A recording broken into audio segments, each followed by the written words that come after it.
The small wooden house creaked under the weight of the heated argument. Morin, with his hair disheveled and his eyes red from crying, stared at Dennis with a mixture of anger and despair.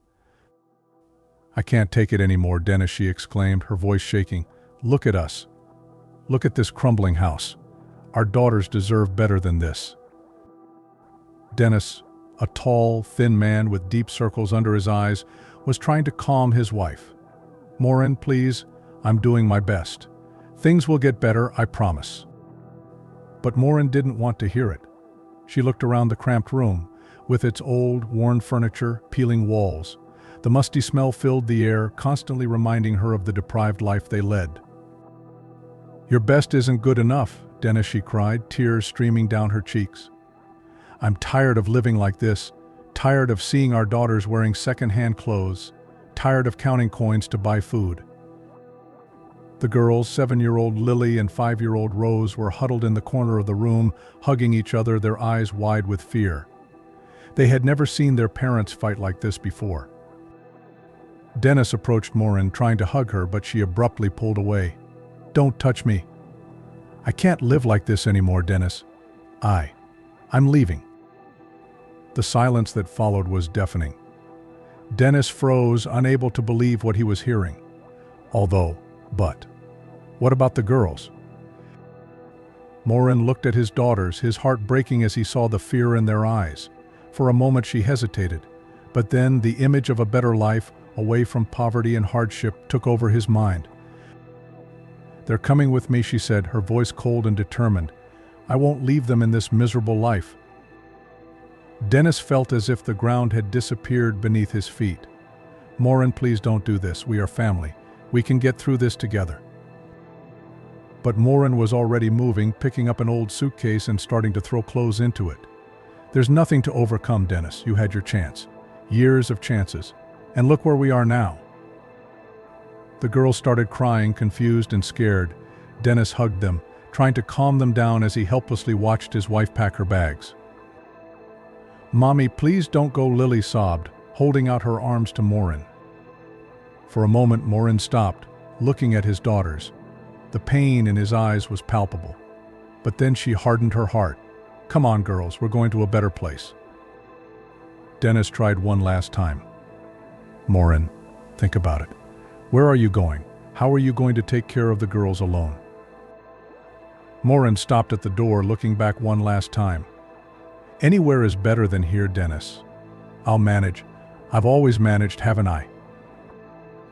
And with that, she grabbed the girls' hands and dragged them outside, ignoring their cries and protests. Dennis ran after them, begging them to stay, but Morin was already loading the children into their old car. "Morin, please," Dennis cried, tears now running freely down his face. "Don't do that. We can fix things." But the roar of the engine drowned out his pleas. Morin started the car and drove off, leaving Dennis alone on the sidewalk, watching helplessly as his family disappeared into the distance. The silence that followed was deafening. Dennis stood there, unable to move, unable to believe what had just happened. The reality of the situation began to wash over him like waves of a stormy ocean. Slowly, he turned and entered the empty house. The familiar musty smell now seemed suffocating.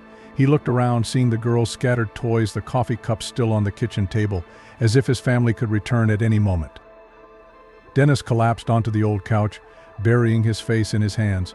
How had things gotten to this point? He had always worked hard, tried to do the best for his family. But it seemed like her best efforts were never enough. Morin's words echoed in his mind. "Your best isn't enough, Dennis." Maybe she was right. Maybe he was a failure as a husband and father. But then, in the midst of his despair, a small voice inside him made itself heard. No, he couldn't give up. His daughters needed him. He had to be strong for them. Dennis stood up, determination shining in his eyes. He would change things. He would find a way to bring his family back, to give them the life they deserved. He picked up the phone, his hands shaking slightly. There was a number he had never used before, a card he had saved a long time ago. "Hello," a female voice answered on the other end of the line. "Stacy," Dennis said, his voice hoarse. "It's Dennis, Morin's husband. I need help." And so, amid the ashes of his crumbled dreams, a small seed of hope began to sprout. Dennis didn't know what the future held, but he was determined to fight. For his daughters, for his family, and for himself. Night fell over the small house, enveloping it in shadows. But inside Dennis' heart, a faint light of hope began to shine. The road ahead would be difficult, but he was ready to face it. One step at a time, he would rebuild his life and perhaps one day his family. Dennis looked at the phone in his hands, his heart pounding. Stacy's gentle voice on the other end was like a beacon in the darkness that surrounded him. "Dennis, I'm on my way," Stacy said firmly. "Hang in there." He hung up the phone and looked around the empty room. The girls' toys were still scattered across the floor, painfully reminding him of what he had lost. Dennis felt the tears coming back, but he swallowed them back with determination. He needed to be strong now. It wasn't long before a soft knock sounded on the door. Dennis opened it, finding Stacy standing there, her eyes full of concern. "Oh, Dennis," she said softly, pulling him into a hug. Dennis let himself be hugged, feeling the comfort he had been missing for so long. When they walked away, Stacy entered the house, her eyes scanning the room. "Tell me everything," she asked, sitting down on the worn sofa. And Dennis did. He spoke about the financial difficulties, the constant fights, Morin's frustration. He talked about that last terrible argument and how Morin had left, taking the girls.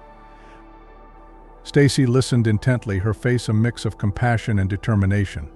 When Dennis finished, she took his hands in hers. "Dennis, we're going to fix this," she said firmly. "You are not alone." In the days that followed, Stacy became a constant presence in Dennis' life. She helped him tidy up the house, throwing away what was no longer useful and organizing what was left. Together they created a more welcoming space, a place the girls would want to return to. But the most important thing was what Stacy did next. She used her contacts to get Dennis a temporary job at a construction company. "It's not much," she explained, handing him the card with the address, "but it's a start. Show them how hard-working you are, and things will get better." Dennis looked at the card as if it were a precious treasure. "Stacy, I don't know how to thank you." She smiled, patting his shoulder. "No need to thank me. Just promise you'll do your best." And Dennis did. He worked hard, arriving early and leaving late, doing all kinds of work without complaining. His boss noticed his dedication and, after a few weeks, offered him a permanent position with a better salary. Meanwhile, Stacy continued to help. She took care of the house when Dennis was at work and even started looking for Morin and the girls. "They can't have disappeared into thin air," Stacy said, determined. "Let's find them." The months passed, and slowly Dennis' life began to improve. With the new job, he was able to do some renovations on the house. The musty smell was replaced by the scent of fresh paint and new wood. One night, while eating dinner together in the newly renovated kitchen, Stacy had an idea. "Dennis," she said, her eyes shining with excitement, "what if you started your own business?" Dennis almost choked on his coffee. "My own business? But how?" Stacy smiled, taking his hand across the table. "You have construction skills now, and I have some savings. We could get a loan, start a small remodeling business." Dennis was silent for a moment, considering the idea. It was scary, but also exciting. "Do you really think we could do this?" he asked, a touch of hope in his voice. "I'm sure," Stacy replied confidently. "Together we can do anything." And so, with Stacy's help, Dennis took the leap. They got a small loan and opened Sterling Reforms, named in honor of Dennis' daughters. The first months were difficult. There were nights when Dennis would lie awake worrying about bills and clients. But Stacy was always there, offering words of encouragement and practical help. Slowly, the business began to grow. Dennis' dedication and the personal touch he gave to each project earned him loyal customers. Soon they had enough work to hire more people. A year has passed, and Sterling Reforms has become a respected company in the city. Dennis, once discouraged and hopeless, now walked forward with confidence, proud of what he had accomplished. But despite his success, there was a void in his heart that no business could fill. Every night before bed, he looked at the photos of Lily and Rose, wondering where they were, if they were okay, if they still remembered him. Stacy continued her tireless search. She checked social media, called acquaintances, always hoping to find some clue as to the whereabouts of Maureen and the girls. One Saturday afternoon, while Dennis and Stacy were relaxing in the newly landscaped backyard, the phone rang. Dennis answered, his heart jumping like it always did when the phone rang. "Hello," he said, his voice tight with expectation. "Mr. Sterling?" a female voice replied. "This is from Sunnybrook Elementary School. We are trying to update our records and wanted to confirm that Lily and Rose are still enrolled with us for the next school year." Dennis felt the world spin. Sunnybrook. The school was just 2 towns away. "Are ... are they there?" he asked, his voice barely above a whisper. There was a pause on the other end of the line. "Well, they were registered for this year but didn't show up. We were just checking to see if there were any changes in plans." Dennis thanked his secretary and hung up, his hands shaking. He turned to Stacy, who was watching him expectantly. "They're in Sunnybrook," he said, tears of relief and hope filling his eyes. Or at least they were. Stacy jumped up from her seat, hugging Dennis tightly. "Oh, Dennis, that's wonderful. We'll find them now, I'm sure." That night, as they prepared for bed, Dennis felt a mix of emotions. Joy at being closer to her daughters, fear of what she might find, and a deep gratitude for Stacy. He watched her as she arranged the pillows, humming softly. How her life had changed since she entered it. Not just financially, but emotionally. Stacy had been his rock, his friend, his... Dennis stopped, surprised by the direction of his thoughts. Was he? He shook his head, dismissing the idea. Now was not the time for that. They had to focus on finding the girls. "Good evening, Stacy," he said softly. "And thank you for everything." Stacy smiled, her eyes shining with something Dennis couldn't decipher. "Good night, Dennis. Tomorrow will be a new day. A better day." And for the first time in a long time, Dennis truly believed it. Dennis' car snaked through the streets of Sunnybrook, a small, welcoming town. Trees lined the sidewalks, their leaves dancing softly in the autumn breeze. Dennis felt his heart beat faster with every corner he turned, his eyes scanning each face in hopes of seeing his daughters. Stacy, sitting next to him, held a map of the city. "The school is 2 blocks from here," she said softly, pointing to a street to the right. Dennis nodded, unable to speak. The emotion suffocated him. After so long, he was so close to his girls.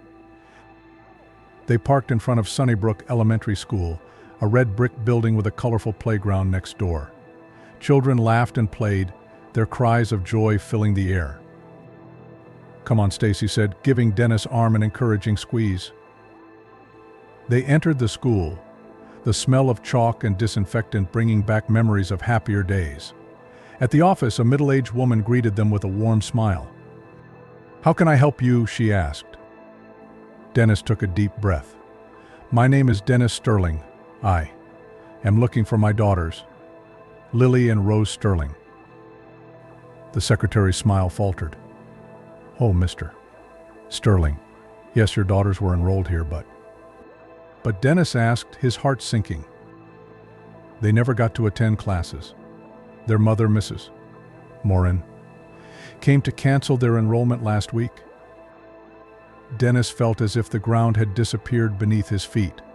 So close and yet so far. "Did she leave an address? Any information?" Stacy asked, seeing that Dennis was struggling to speak. The secretary shook her head.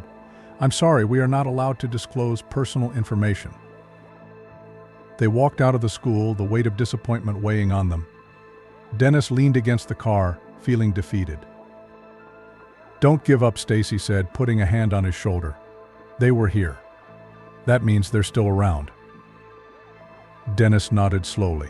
She was right. They couldn't give up now. They spent the rest of the day walking around Sunnybrook, showing photos of Maureen and the girls in stores, parks, and restaurants. Some people thought they had seen them, but no one was sure. As the sun began to set, turning the sky orange and pink, Dennis and Stacy decided to head home. The way back was silent, everyone lost in their own thoughts. Suddenly, Stacy sat up straighter. "Dennis, look." He followed her gaze and his heart nearly stopped. There, walking down the sidewalk, was Maureen. She looked thinner, her face tired, but it was definitely her. Dennis braked sharply, parking the car haphazardly. He jumped out, running towards his ex-wife. "Maureen," he shouted.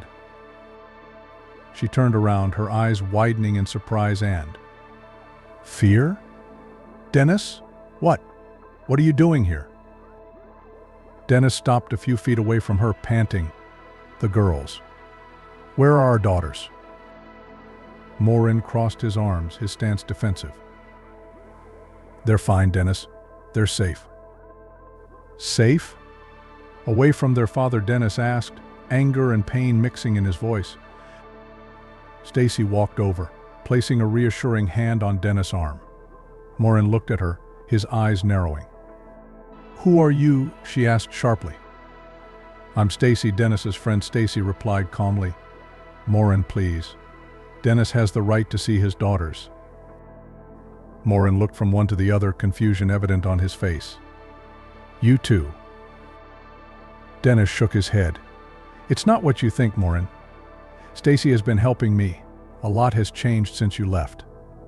Something in Dennis' tone made Maureen hesitate.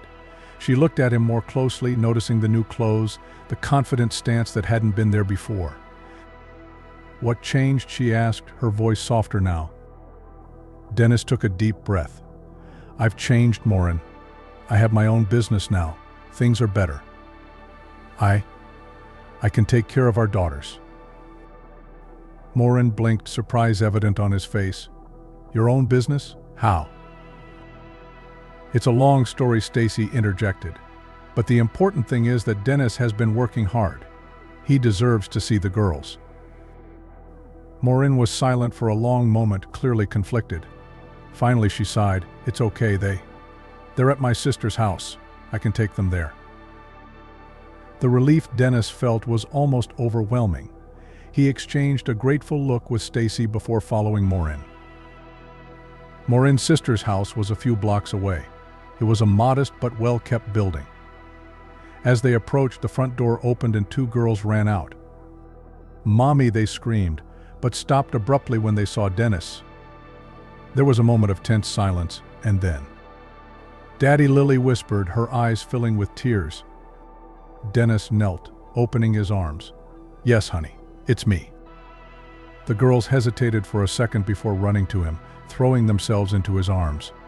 Dennis hugged them tightly, tears streaming down his face. "I missed you so much," he murmured, kissing the top of their heads. Maureen watched the scene, a mix of emotions on his face. Stacy approached her. "They need their father," Stacy said softly. Maureen nodded slowly. "I know. I made a mistake, didn't I?"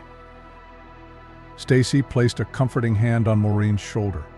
"We all make mistakes. The important thing is how we deal with them." While Dennis hugged his daughters, telling them about his new life and listening to their stories, Maureen and Stacy talked in hushed tones. The initial tension between them slowly dissipated. As night fell, difficult decisions had to be made. Maureen agreed to let the girls spend a few days with Dennis so they could reconnect. "I know I can't just go back and pretend like nothing happened," Maureen told Dennis when they were alone. "But maybe we can find a way to make this work. For the girls' sake." Dennis nodded, a small smile on his lips. "Yes, I think we can try." As they prepared to leave, Lily and Rose hugged Maureen tightly. "You're going to come back, aren't you?" Rose asked, her eyes wide and worried. "Of course I do, honey," Dennis assured. "Mommy and I will work together to take care of you too." As they got into the car, the girls waving happily from the back seat, Dennis looked at Stacy. "Thank you," he said simply. "For everything." Stacy smiled, her eyes shining with something more than friendship. "Always, Dennis. Always." As they drove home, Dennis felt a mix of emotions. Joy at having her daughters back, gratitude for Stacy, and a new understanding of Morin. The future was still uncertain, but for the first time in a long time he felt truly hopeful. Dennis opened the door to his now clean and welcoming home, with Lily and Rose in his arms. The girls looked around with wide eyes, recognizing some familiar objects but marveling at the changes. "Wow, Dad," Lily exclaimed, her eyes shining. "The house is so beautiful."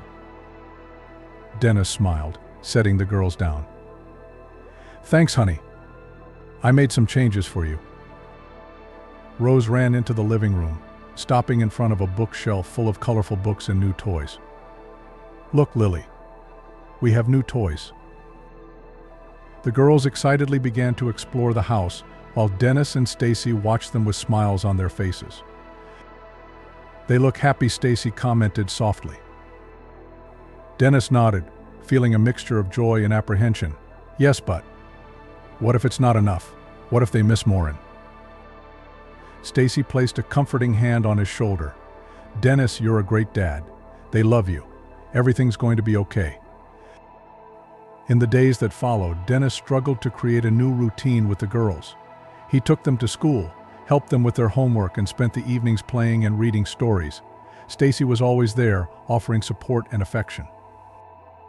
One night, as Dennis tucked the girls into bed, Lily asked in a sleepy voice, "Dad, is Mommy coming back?" Dennis felt his heart sink. He sat on the edge of the bed, gently stroking Lily's hair. "Your mother loves you both so much, sweetie. But sometimes adults need time to sort things out. For now, let's focus on being happy together, okay?" Lily nodded, her eyes closing. "It's okay, Dad. I love you." "I love you too," Princess Dennis whispered, kissing her forehead. When he left the girls' room, Dennis found Stacy in the living room, a worried look on her face. "Did you hear?" he asked. Stacy nodded. "Dennis, maybe we should talk to Morin. Girls need stability." Dennis sighed, running a hand through his hair. "You're right. I'll call her tomorrow." The next morning, after dropping the girls off at school, Dennis called Morin. The conversation was tense at first, but little by little, they managed to reach an agreement. "We can meet at the park this afternoon," Morin suggested, "to talk about girls." Dennis agreed, feeling a mixture of nervousness and hope. The park was quiet when Dennis arrived. He spotted Morin sitting on a bench, looking anxious and a little haggard. "Hi, Morin," he said softly, sitting down next to her. Morin looked at him, his eyes filled with conflicting emotions. "Hi, Dennis. Thanks for coming." There was a moment of uncomfortable silence before Morin spoke again. I made a mistake, Dennis," she said, her voice shaking slightly. "I thought I was doing what was best for the girls, but I was wrong." Dennis was surprised by the admission. "Morin, we all make mistakes. The important thing is what we do afterwards." Morin nodded, tears glistening in his eyes. "I want to be a part of their lives, Dennis, but I've seen how you've changed, how your life has improved. Maybe they're better off with you." Dennis felt a wave of emotions hit him. Part of him wanted to scream with joy, knowing he could be with his daughters, but another part knew how much the girls loved and needed their mother. "Morin," he said gently, "the girls need both of us.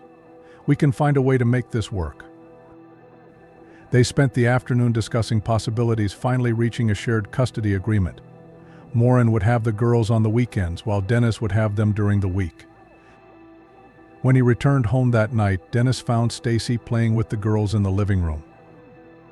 "How was it?" she asked, her face full of concern. Dennis smiled, feeling lighter than he had in years. "It was good, really good." He explained the deal they had made, watching as Stacy's face lit up with relief and joy. "Oh, Dennis, that's wonderful," she exclaimed, hugging him impulsively. The girls, noticing the adults' joy, ran to join in the hug. For a moment, Dennis allowed himself to enjoy the feeling of having his family new and old together. In the weeks that followed, a new routine was established. The girls spent weekdays with Dennis and Stacy and weekends with Morin. Although there were moments of adjustment and the occasional tear, everyone tried hard to make it work.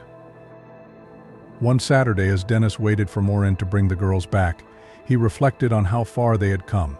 His company was thriving, his daughters were happy and healthy, and he had Stacy. His thoughts were interrupted by the arrival of Maureen and the girls.